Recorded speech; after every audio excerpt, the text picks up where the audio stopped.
Саламатсыздар ма, құрметті қауым. Бүгінгі күнде біз ары қарай талқылайтын боламыз. Жалпы жағдайларыңыз қалай? Амансыздар ма? Бәрі жақсы ма? Күз басталды. Ана есік жабасы. Күз басталып жатыр, суықтап отырық жаймен, ана несі ұрып отыр екен. Керемет жерде отырмыз, жылылықта бәріміз, осындай бәріміз жылы, бір-бірімізге жақын болсақ жылы боламыз, сондықтан жақын отырық бір-бірімізге, Құдай жар болсын бүгінгі күнімізде. Және сол сұрақтан бастағым келеді. Негізі өміріңіздегі сіздер қандай сәттерді естеріңізге түсіргеніңізде сонда бір жылу сезімдер орын алады сіздерде. Не нәрсені еске түсіргенде сонда жылы болып қаласыздар жүректеріңізде? Айта беріңіздер, қорықпай.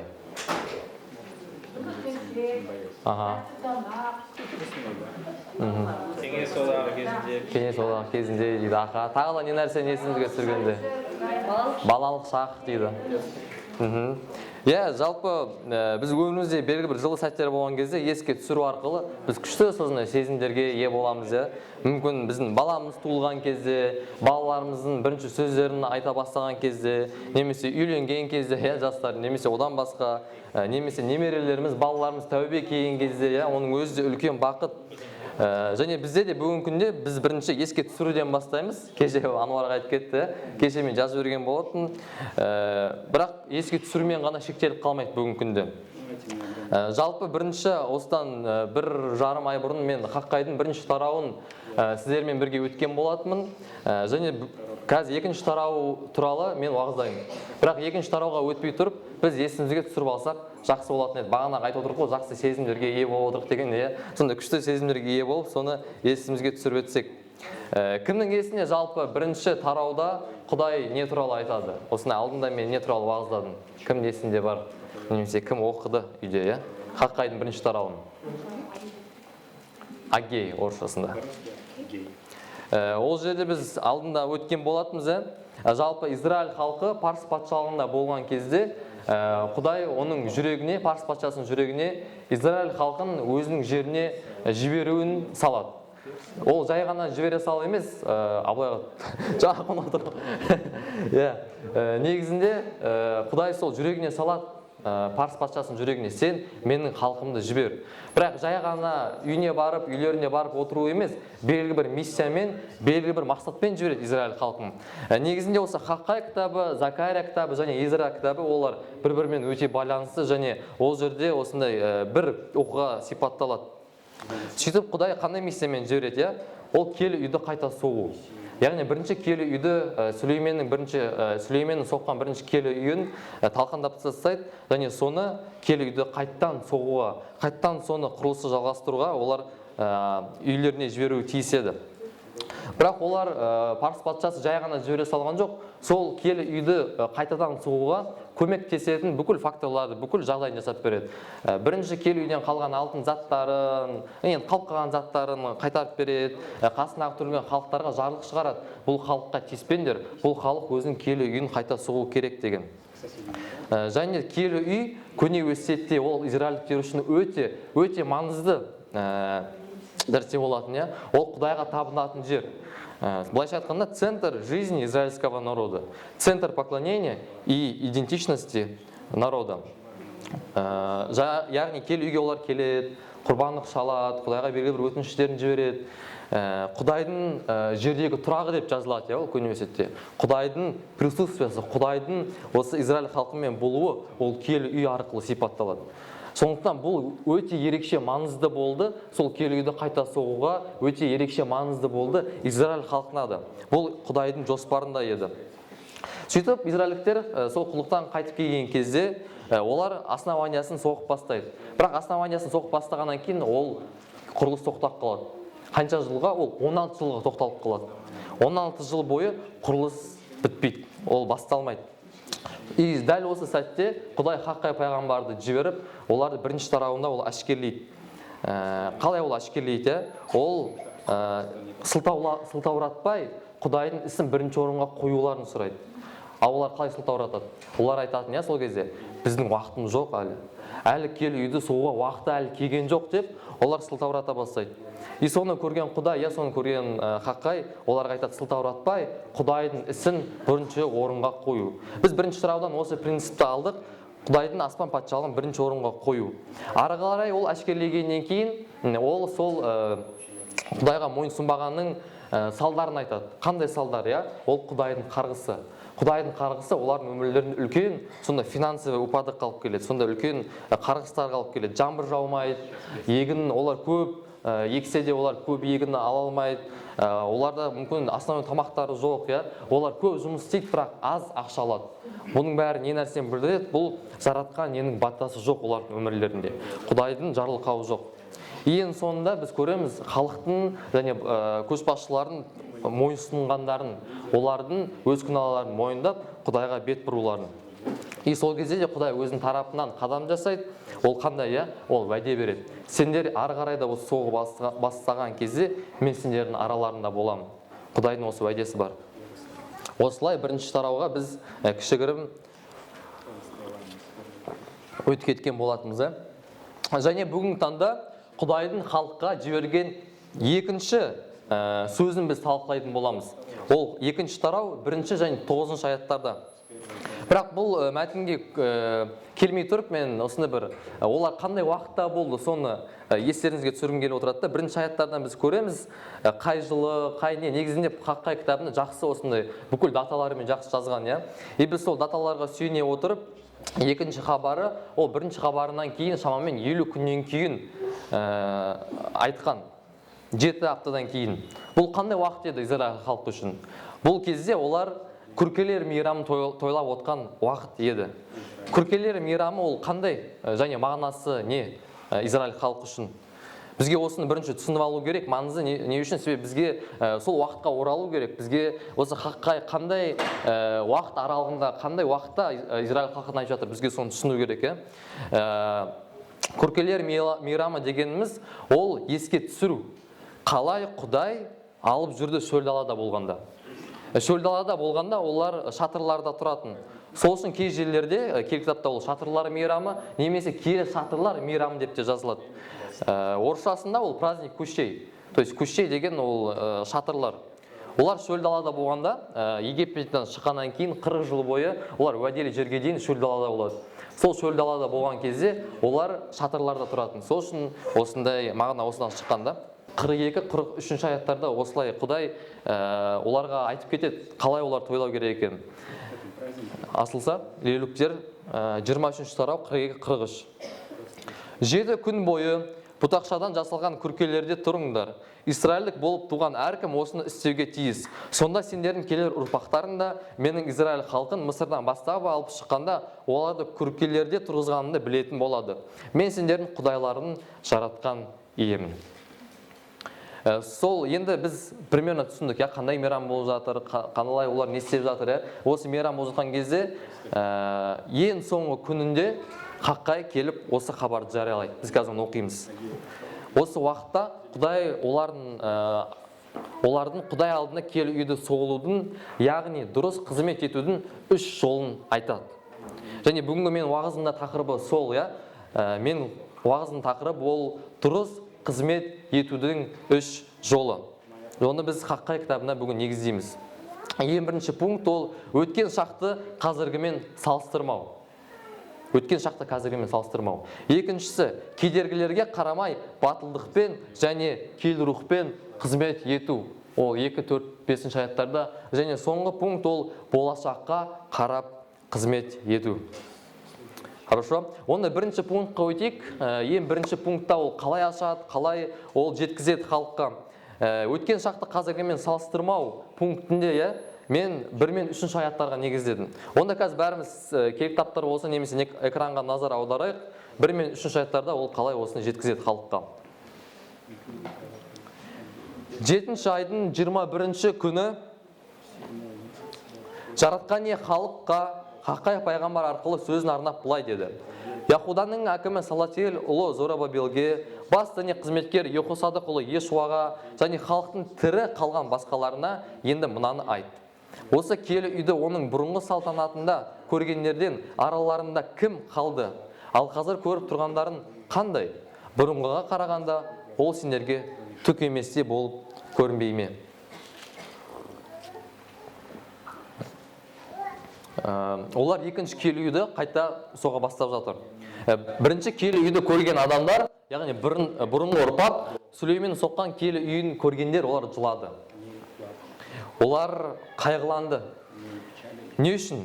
Хаққайдың өзі айтып жатыр, Құдайдың өзі айтып жатыр. Сыртқы көрініспен салыстырғанда. Алдыңғы бірінші киелі үймен салыстырғанда, бірінші киелі үй қандай керемет болды. Ал мынаны көре бастаған кезде олар қатты қайғыға түсті.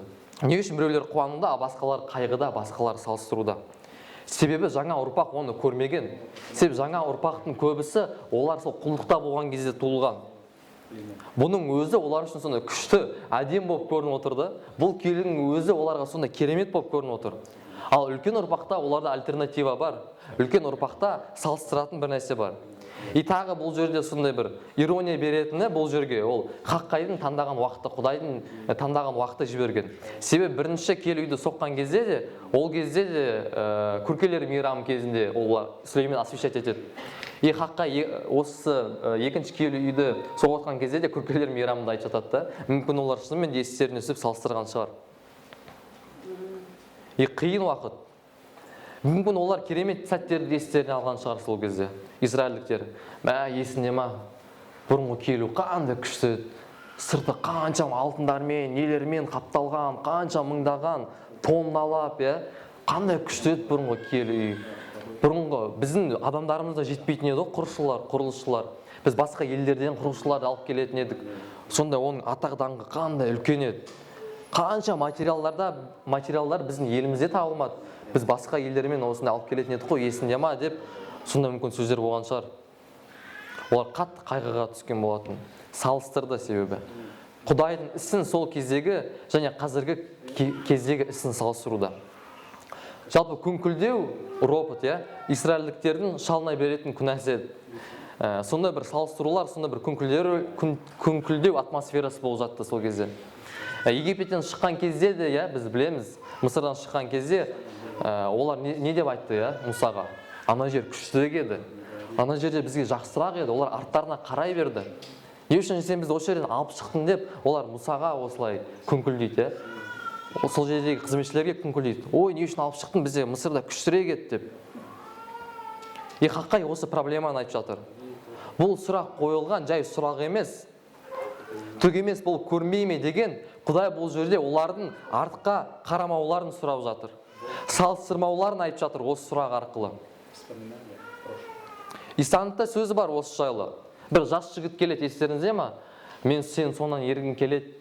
Иса мен сен соңынан ергім келеді, бірақ әкем қайтыс болып, оны жерлеп келейін деген кезде Иса не деп айтады оған? Тағы да жалғасы бар оның. Тағы да не айтады Иса? Иса айтады, артына қарай берген адам Құдайдың патшалығы үшін тиімсіз. Артына қарай берген адам Құдайдың патшалығы үшін тиімсіз. И Паулда да айтады, Филиппиліктерге хатта, өткен нәрселерді ескермей, мен алдымдағы бәйгеге қарай ұмтылдым. Орысшасына забывая заднее, я простираюсь вперед. И Лоттың әйеліне де мысал алуға болады, олар Содом Гоморрадан қашып бара кезде, Лот әйел алдына қараған кезде қатып қалды ма? Жоқ, ол артқа қараған кезде қатып қалды. И Хаққай осы нәрсені, олар жүректегі проблеманы айтып жатыр, артқа қарамауларын, яғни салыстырмауларын. Чарльз Спержон деген кісіні кім таниды? Сол уағыздаушыны. Біз көбіміз танимыз, Чарльз Спержон деген кісіні, уағыздаушы болған бұрынғы кезде, и ол өте ауқымды және үлкен әсерін тигізген өзінің уақытында. Өзінің уақытында ол принц проповедников деген атаққа ие болған. Ол 19 жасынан бастап уағыздар айтқан, ол 5000 адам келетін осындай қауымды жүргізіп, сол жерлерде уағыз айтатын. Әр апта сайын оның уағыздарын мыңдаған тиражбен журналдарда алып жүретін. Ол өзінің уақытында осы келіп таптық колледж, университет, осындай детский домдар, көптеген миссияларда қалап кеткен болатын. Бірақ оның не істегені ғана маңызды емес, уақыты өтіп кетсе де қалай қызмет еткендігі маңызды. И негізі қазіргі уақытқа дейін ол кісінің көптеген уағыздарын, кітаптарын біз оқимыз. Бірақ оның уақыты өте келе, ол әртүрлі осындай проблемаларға шалдыға бастайды. Оның почка аурулары, ревматизм ауруларына шалдығады. Ол тіпті төсектен тұра алмай қалатын уақыттарда да болады. Ол тіпті соның әсерін кейбір кезде депрессияларға түсетін өзінің хаттарында жазады ол туралы. Себебі ол өзінің уағызының уақытында 7 адам қайтыс болады базардан. Сөйтіп ол өзін кінәлап, сонымен қатар ауру бар, осы нәрсесі бар, соның бәрі оны үлкен бір қайғы алып келеді, қажытады оның жүрегін. Сонымен қатар ол көреді, ол кішкене қартайып қалғанын, және оның уағыздары бұрынғыдай мүмкін мықты емес шығар, жалынды емес шығар, себебі қазіргі жас ұрпақтардың уағыздары күштірек деп ол салыстыра бастайды. Қиын уақыттар оның өмірінде орын алады. Бірақ ол бәрібір де өзінің қызметін жалғастырады. Қауымдарға хаттары жазады, қауымдар үшін сыйынады, жас уағыздаушыларға семинар өткізеді. Сөйтіп осы оның фразасы сол уақыттағы үлкен көп адамдардың жүрегінен орын алады. Ол фразасы былай айтылады: Құдайды бұрынғыдай даңқтай алмасаң, қазір қалай даңқтай алсаң, солай даңқта. Когда ты не можешь прославлять Бога как раньше, прославь его как можешь сейчас. Біз өткен шақты өзгерте алмаймыз. Бірақ осы және болашаққа біз қазір әсер ете аламыз. Біз өткенді өзгерте алмаймыз. Бірақ болашаққа әсер ете аламыз. Қазіргі қауымдарда, немесе қазіргі қауымда қандай салыстырулар бар, қандай салыстырулар болуы мүмкін. Көп мүмкін еститініміз, бұрында қандай күшті еді, із-хабарлар күшті болды, ана жаққа баратымыз, мына жаққа баратымыз, ауылдарға баратымыз, барлығы массова, барлығы тәубеге келді, қауым сыртына дейін ағылып жатты, анау Жандосовға дейін ағылып жатты, мүмкін бұл жерде болған жоқ қауым, бірақ в целом, ана жаққа дейін ағылып жатты, қаншама адамдар келетін, күніне 10 мың, 20 мың адам тәубеге келетін, шынымен де Құдай сол кезде жұмыс істеді, шынымен де Құдай ерекше жұмыс істеді сол уақытта. Құдай ерекше із-хабарын таратты. Немесе біз қызметтерді салыстыруымыз мүмкін, бұрын қандай еді, осындай. Мүмкін қауымда детский қызмет қандай еді, бұрында күшті еді, лагерлар күшті өтетін, қазір что-то қызық емес сияқты детский лагерлар. Аналар қайда қарап жүр деп. Немесе басқа қызметтерде, мына уағыздаушы что-то маған ұнамайды, бұрында жақсырақ уағыз айтатын. Мүмкін или жастар қызметін, бұрында жастарда вообще қызық еді, мүмкін қазір вообще қызық емес. Подростковый қызмет, басқа да қызметтер, мүмкін қызметтер салыстырамыз. Бұрында қандай күшті жалынды еді, қазір вообще бұлар притихли как будто бы. Мүмкін сондай сөздерді қолданамыз. Айта берсең көп. Жетекшілерді мүмкін біз салыстырамыз. Қандай еді? Что-то қазір құртылып жүрген сияқты деп қойып. Біз салыстырамыз кейбір кезде, бұрынға қарап. Яғни қазіргі кезеңді бұрынғы уақытпен салыстырып, төмендету, жаман қылып көрсету арқылы біз қазіргі ұрпақтың рухын түсіруіміз мүмкін. Өткен шақпен өмір сүрмейік, бауырлар. Қазіргі уақытқа назар аударайық. Немесе өткен шақтағы күнәларымыз болса, қателіктеріміз болса, бізді аяқтан шалмау қажет. Или басқа біреуге қызмет беріліп, сізге қызмет беріліп, соны дұрыс атқара алмай жатсақ, жөнеп жасалмаған уақыттарда болды әрине. Біз оған тапсырдық, ол істей алмады, бірақ ол сөйтеді де жүреді деп білеміз оны.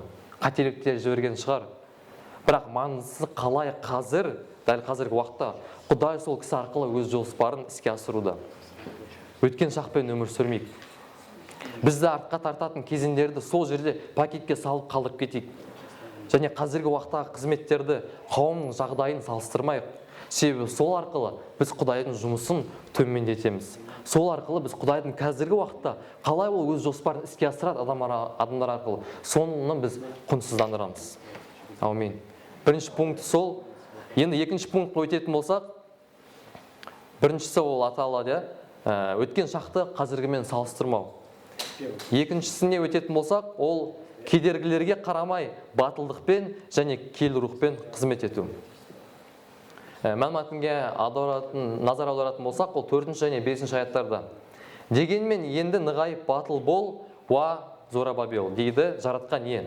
Сен не нығайып батыл бол, уа бас діни қызметкер Ехосадық ұлы Ешуа. Нығайып батыл болыңдар, уа елдің бүкіл халқы деп шақырады жаратқан ие. Еңбек етіңдер, мен сендермен бірге жүріп жар боламын. Әлемнің иесі осы уәдені береді. Мысырдан шыққандарында мен осылай болады деп сендердің ата-бабаларымен келісім жасағанмын. Бұдан бұлай да менің рухым араларында тұратын болады. Қорықпаңдар. Бұл жерде осы Зоробабелге де, Ешуаға да және қарапайым халыққа да нығаюына шақырып отыр. Батылдықпен олардың қорықпауларын шақырып отыр. 3 рет осы нығайып батыл бол деп қайталанады. Бір қызығы бұл сөз дәл осылай Мұса да Иешуаға айтады, нығайып сен батыл бол. Ол жерде де ол 3 рет айтады. Біз Иешуаның жағдайын білеміз, Иешуа уәделі жерге кіріп бара жатқан кезде қиын уақыт болады. Мұса айтады, батыл бол, нығайып батыл бол.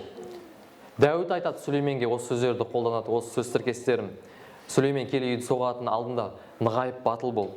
Осы жерде де Хаққай, Құдай Хаққай пайғамбарды арқылы айтады, нығайып батыл болыңдар. Қорықпаңдар. Себебі осы жағдайларда мүмкін дұшпандары бар және болған. Біз Езра кітабынан білеміз, дұшпандары оларға қарсы шығып, сол келі үйді тоқтатқысы келді. Олар обжаловать етіп жатты осы Парс патшасына, олар қарсы шығып отты. Олардың дұшпандары болды жан-жақтан. Біз бірінші пунктта іштен шығатын жау туралы, біз өзіміз туралы айттық, және екіншісінде біз олар өздерінің назар аударуларын айтып жатыр. Бұрынғы қарамандар, ал енді соған қарамастан қазіргі уақытта еңбектеріңді жалғастырыңдар. Жалғастырыңдар. Продолжайте. Қазірі ары қарай жалғастырыңдар. Қазіргі уақытта. Халықты жігерлендіру ол бір бөлек, бірақ жұмысты жалғастыруға негіз беру ол бір бөлек. Замотивировать народ, чтобы они построили храм, это одно дело, но дать им основание, чтобы они служили дальше, это уже другое дело. Соған орай Хаққа ең мықты, ешқашан сөніп кетпейтін, ешқашан жоғалмайтын және ешқашан сарқылмайтын күшті ең мықты негіз келтіріп отыр, железобетонный негіз. Ол қандай? Ол Құдайдың өзі. Құдайдың өзі олардың аралатында болатындығы. Осы сөздерді Құдай бірінші тарауда да айтады, мен сендермен бірге болам, менің рухым сендермен бірге болады. Екінші тарауда да Құдай осыны қайталап жатыр, менің рухым сендердің араларында болады. Және бір қызығы, Құдай сол өзінің уәдесін келісіммен байланыстырып отыр. Қандай келісіммен? Ол Мысырдан шығу кітабында біз 29 тараудан оқысақ болады, есімізге түсірейік, 45-46 аяттарда. 45-46 аяттарда Мысырдан шығу. Израильдің үрім бұтағының арасында тұрып, олардың Құдайы боламын. Сонда олар өздерінің Құдайы жаратқан не мен екенімді түсініп, араларында тұру үшін оларды Мысырдан алып шыққанымды білетін болады. Менің олардың Құдайы жаратқан нем. Сен бірге болам, менің рухым сендермен бірге. Құдай бұл жерде сол келісімнің өзінің тарапынан нені орындайтын еске салып отыр халыққа. Және Құдай олардың араларында болатындығы үлкен негіз нығайып батыл болуға. Мүмкін қорқыныш рух оларды билеген шығар, сол уақытта. Мүмкін қорыққан шығар. Себебі дұшпандары болды, қанша жан-жақтан олар қыспақтақ жасады. Қарсы шығу мүмкін.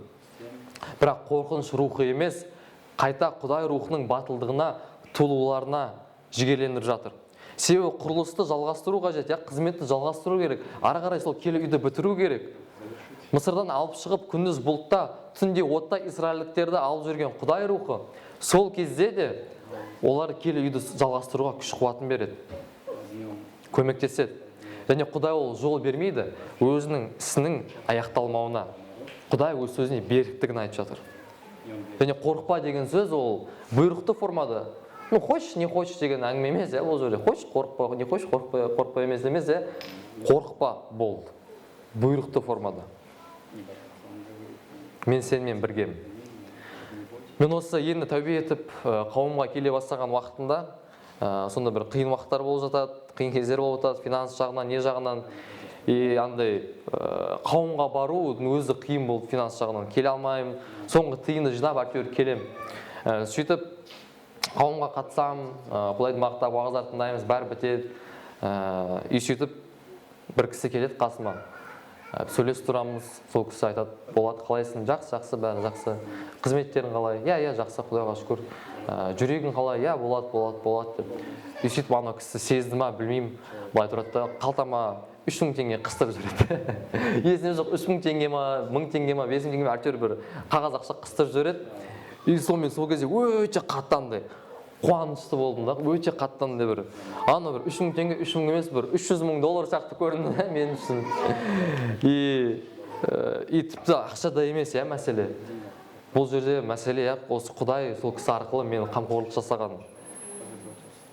И мен Құдайға шүкірлік білдіріп, сыртқа шығамын да жылаймын: Құдайым, рахмет саған, осылай, рахмет деп көз жасын сүртіп шығып бара жатқан кезде бір бауырды көремін, ар жақта тұрады. И мен білемін, ол бауырдың да қиналып жүргенін көремін да. Құдай жүрегіме салғандай болды, ана қақса бер деп. Мен ана жібермей ұстап тұрамын. Хорошо деймін, жарайды деймін да. Сол бауырға келемін: бауырым, осылай сен қиналып жүрсің ғой, мә мынау саған ақша деп, сол ақшаны беремін. И сөйтіп шығып бара жатамын. Сөйтіп шыққаннан кейін ғажап нәрсе, чудо орын алады. Маған заказ түседі. Мен елестете алмаған суммаға заказ түседі да, и Құдай мені осы арқылы қамқорлайды. И Құдайға шүкір, бізде де өмірімізде болған шығар невозможно деген жағдайлар. Бізде де өмірімізде болған шығар, сондай қалай мен ақтан шығам, бір қақтығысқа келіп қалатын жағдай. Бұл жерден выход жоқ, мысалы қатты қиналып кететін жағдай. Бірақ қаншалықты қиын болса да, Құдай өзінің қасында екенін көрсеткен және дәлелдеген. Израиль келісімді естеріне түсіріп жатса, Құдайдың, біз жаңа келісімді еске аламыз. Жаңа келісімде де Иса айтады, Матайда 28-20-да: естерінде болсын, мен бұл дүниенің ақыр соңына дейін әр күн өздерімен бірге болып сендерге жар боламын. И қазіргі біздің өмірімізде, қазіргі уақытта біз сол көктегі патшалыққа жолдамыз, Израиль халқы сияқты. Киелену процесіндеміз. Және сол жерге жетпей тұрған уақытта бізде сондай железобетонның негізі бар, батылдануға, нығаюға. Бізде основания бар, батыл болуға. Және біз сол келісімді бүгін күнде еске алатын боламыз. Иса, Құдай өзінің тарапынан ол келісімге адал. Ол жаңа осы уақытта, жаңа келісімде ол өзінің қанын төкті. Өзінің қанын төкті, өзінің тарапынан. Ал біздің тарапымыздан қандай, Құдай бізге қуат жігер беруде, сол кезде Израиль халқының рухтарын оятқандай, қазір де біздің жүректерімізді оятқысы келеді. Келісімнің екі жағы бар негізі, договорға сіздер отқан кезде, ол жер екі жақты болады. И біз бағана айтып жатырмыз, Құдай адал, Құдай жар болады. Құдайдың өзінің тарапынан, сол договордың өзінің тарапынан выполнять ету, былай обязан семей қойына өзінің тарапынан орындайтын іс-әрекеті, ол әрқашан бізбен бірге болады, құтқарады. Ал екіншісі, келісімнің екінші жағы бар, ол біздің тарапымыздан. Ол қандай? Біздің тарапымыздан қандай келісім? Біз қандай уәде бердік, Құдайға?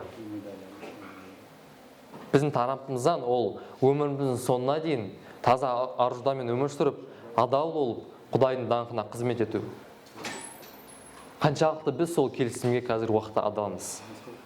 Өмірімізде, жұмыстарымызда, өмір сүру салттарымызда, некеміздегі адалдықта, немесе қызметтерімізде, осы қауымдағы қандай жүрекпен, қандай ниетпен біз қызметтердеміз. Кейде біз ұмытып кетуіміз мүмкін, как будто Құдай ғана өзінің келісімін, өзінің тарапынан сол келісімді орындау керек сияқты. Как будто Құдай ғана сол бізбен болу керек сияқты. Жоқ, келісімнің екінші жағы бар. Бізде Құдайға бір нәрсе деп уәде еткен болатынбыз. Және бізде бүгін керемет мүмкіншілік бар, еске алатын сол келісімді. Керемет мүмкіндік бар. Егер де сол жайттарды ұмытсақ, егер де сол уәделерімізді ұмытсақ, немесе тастап кетсек, кетіп қалсақ, қызметтерді жалғастырмасақ, мүмкіншілік бар, бізде бүгін сол келісімізді жаңартуға, бүгін күнде сол келісімізді жаңғыртуға, және бүгін сондай жаңғыратын, сондай бүгін күнде біз келісімізді қайттан Құдайға: Құдайым, мен уәдемді жаңартам сен алдында, жаңғыртамын дейтін күн болсын. Осы әлемде жүріп назар аударамасақ, Құдайдың қызметіне, әлде мүмкіншілік бар. Құдайға назар аударамасақ, әлде мүмкіншілік бар оған келуге. Себебі бүгінгі Исаның еске алатын құрбандығы мәнінде сол. Иеміздің келісімін еске алу. Құрбандығы мен төгілген қанын еске алатын уақыт. Және Құдай бізге қорқыныш рухын емес, жоқ, Құдай бізге батылдық рухын, өз рухын сыйға тартты. Сол кел рухқа толып, сол кел рухтың батылдығы бізді түрлі жағдайлардан алып шықсын. Сол кел рухтың батылдығы бізді әртүрлі өміріміздің сынақтарынан алып шығып, Құдайға адал қызмет етуге жігерлендірсін. Ал мен осы бізде екінші пункт, ол Бірінші пункт біз айттық, өткен шақты қазіргімен салыстырмау. Екіншісі ол кедергілерге қарамастан батылдықпен және келгірлікпен қызмет ету, себебі оған негіз бар. Және ең соңғысы, үшіншісі біздің қазір өтетіміз, ол болашаққа қарап қызмет ету. Үшіншісі болашаққа қарап қызмет ету. Оны біз соңғы осы 6 және 9 аяттардан көреміз. Оны назар аударайық. 6-9 аяттар. Хаққай 6-9.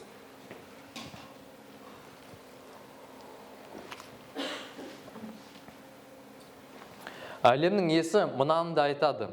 Біраздан кейін мен тағы да аспан мен жерді, теңіз бен құрлықты шайқалтам. Мен барлық халықтарды да шайқалтам. Сонда халықтардың бәрі өздерінің ерекше бағалаған қазыналарын әкеліп, мен бұл үйді салтанатты ұлыққа кенелтемін деп уәде береді әлемнің иесі. Күміс те менікі, алтын да менікі дейді әлемнің иесі. Бұл киелі үйдің болашақ салтанаты бұрынғы киелі үйдікінен де асып түседі деп нық айтады әлемнің иесі. Осы жерде мен амандық пен тыныштық сыйлаймын. Әлемнің иесінің өзі осы уәдені береді. Негізі пайғамбарлық кітаптардың негізгі тақырыптары ол Құдайдың соты немесе Израиль халқының қайтадан қалпына келуі. Бұл үзінді Израиль халқының салтанаты туралы, бұл үзінде біз Құдайдың салтанаты туралы жазылып жатыр. Және осы жерде Құдайдың болашақтағы Израиль халқына сыйлайтын керемет батасы туралы. Құдайдың Израиль халқына сонымен қатар бүкіл жер бетіне төгілетін және бүкіл әлем көретін даңқы туралы. Негізі бұл аяттар кішкене қиындау талқылаған кезде. Негізі және тағы да шайқалтамын деген сөздері назар аударатын болсақ, ол бұрын болған сол нәрсе қайталанатындығын мәлімдейді. Құдай заң берген кезде, Құдай осына келісімге отыра бастаған кезде Израиль халқымен Синай тауы не істелінеді? Жер шайқалады сол кезде. Жер шайқалады. Бұрын жер ғана шайқалса, енді болашақта жер мен аспан, теңіз бен құрлық, барлық нәрсе шайқалады. Даже небо будет вовлечен в процесс колебания в будущем. Келесі болатын шайқалу, ол өте маңызды да ауқымды, ол өте үлкен болады. Мен барлық халықтарды шайқалтамын, сонда халықтардың бәрі өздерінің ерекше бағалаған қазыналарын әкеліп, мен бұл үйді салтанатты ұлыққа кенелтемін. Негізінде орыс переводында біз көретініміз ол былай жазылады: придет желаемый дейді. Придет желаемый. Ал қазақша переводында ол жазылады: халықтардың бәрі ерекше бағалаған қазыналарын әкеледі. Бұл сөз иврит тілінде хемда деп аталады. Хемда сөзі екі мағынада жазылады. Қазақ тіліндегі сол перевод қазына деген мағынаны білдіреді, орыс тіліндегі желаемый деген мағынаны да білдіреді. Оны біз басқа киелі кітаптың басқа жерлерінде көрген кезде де ол екі мағынаны да білдіріп тұр. Яғни қазына сонымен қатар қалаулы. Басқа халықтар алып келетін қазына және басқа халықтар қалайтын келеді. Бұл аяттар негізінде еврейге арналған хатта да жазылған. Ол жерде цитировать етіледі, бірақ ол контекстте Исаның екінші рет келуін туралы айтылады. Параллельно жазылған Закария кітабында да ол жерде де осы күркелер мейрамында айтылады, ол жерде де Исаның екінші рет келуі жазылады. Басқа халықтардың шайқалуы, яғни бір халықтың орнына басқа халықтың келуі, бір патшалықтың орнына басқа патшалықтың келуі, және ең ақыр соңында бір патшалық орнайды. Құдай патшалығы, Исаның патшалығы. Исаның келуімен әлем аспаны шайқалды. Исаның келуімен әлемде сан мыңдаған өзгерістер орын алды. Және Иса өліп тірілгенде жер шайқалды, біз білеміз оны. Иса келуімен басқа халықтар бірікті. Қауым пайда болды.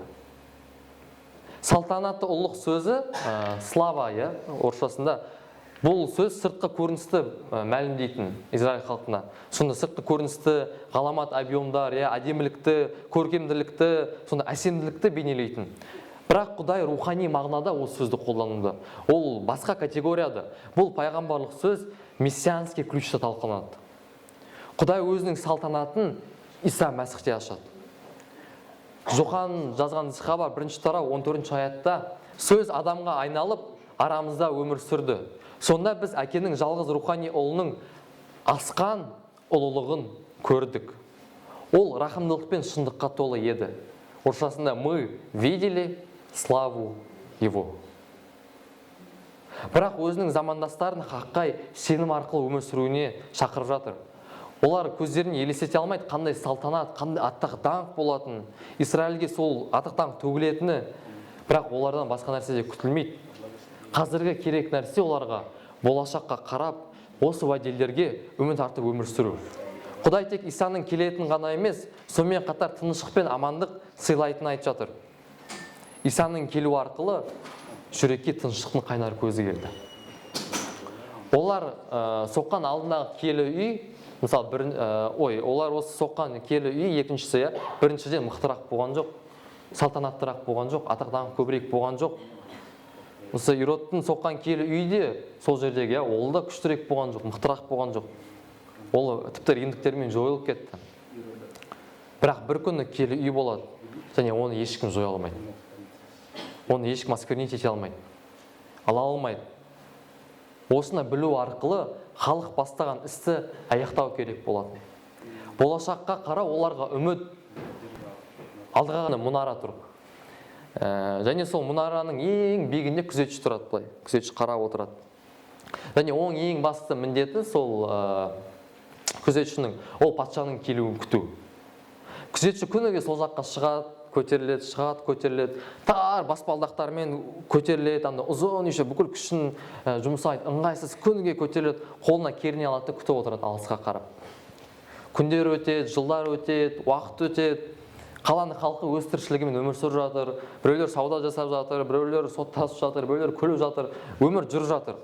Бірақ ол әлі де бәрібір көтеріліп қарап отыр. И оған мүмкін басқа адамдар айтады, сен нағыз жүрсің, 20 жыл өтті ғой. Келмейді ол патша. Болды, қанша уақыт өтті? И соларға күзетші сабырмен жауап береді. Патша бір күні келемін деген уәде берген.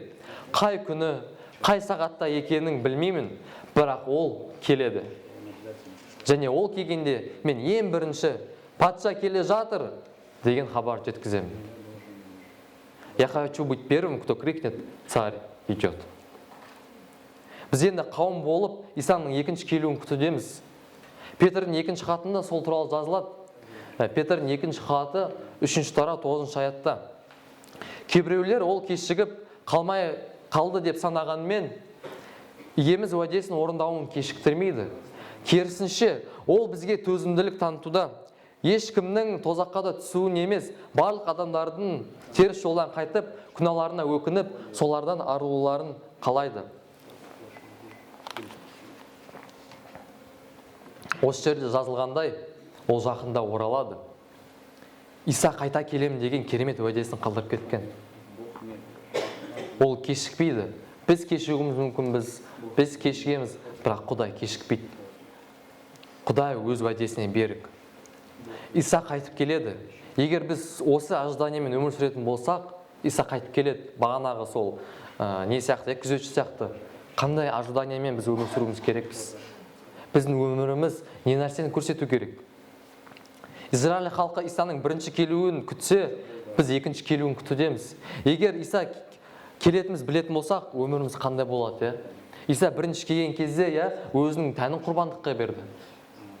Біз соны еске түсіреміз.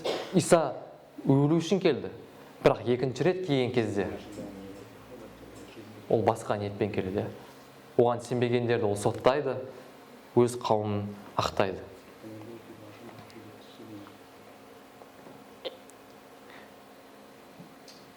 Иеміздің патшалығы осы нәрсе бізді күтіп тұр, болашақта.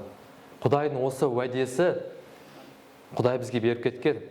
Иеміздің патшалығының ұлы салтанаты, сол салтанатты көру, сол дастарханға ие болу, Құдаймен бірге дастархандас болу, сол келі салтанатын, Иса Мәсіх келген кездегі Иса Мәсіхтің салтанатын бөлісу.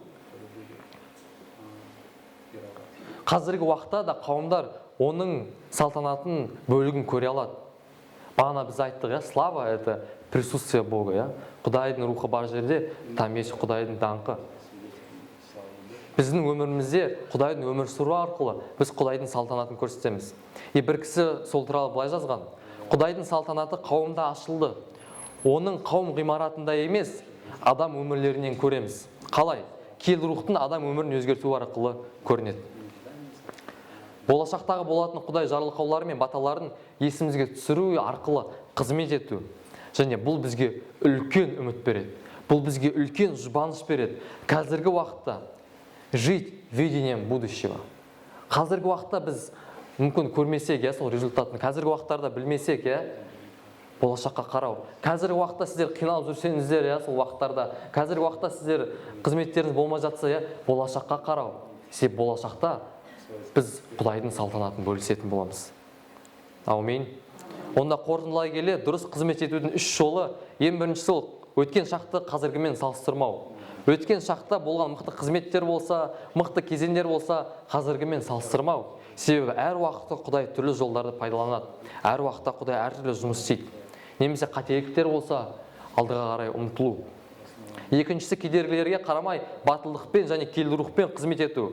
Ал қазіргі кезде Құдайдың біздің өмірімізде өз жоспарын іске асырып жатқанына сену, еш нәрседен қорықпау және нығаю, батылдану. Және ең соңғысы, үшіншісі, болашаққа қарап қызмет ету. Бізбен өзінің салтанатын бөлісетін болады Иса. Ол қайтып келгенде бәрі өз орнына келеді. Әркім өзінің қызметіне, әрбір өз өміріне жауап беретін болады. Иса бізге мәңгілік өмір сыйлап, толықтай осы күнәлі тәннен азаттыққа шығарады. Исаның келуін күту, болашақпен өмір сүру. Сондықтан да Құдай бізді баталасын, жарылқасын осы әлемде жүргенде болашаққа назар аударуға.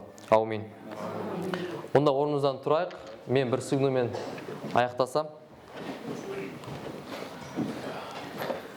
Құдіретті күшті Құдай, рахмет саған әке бүгін күнге.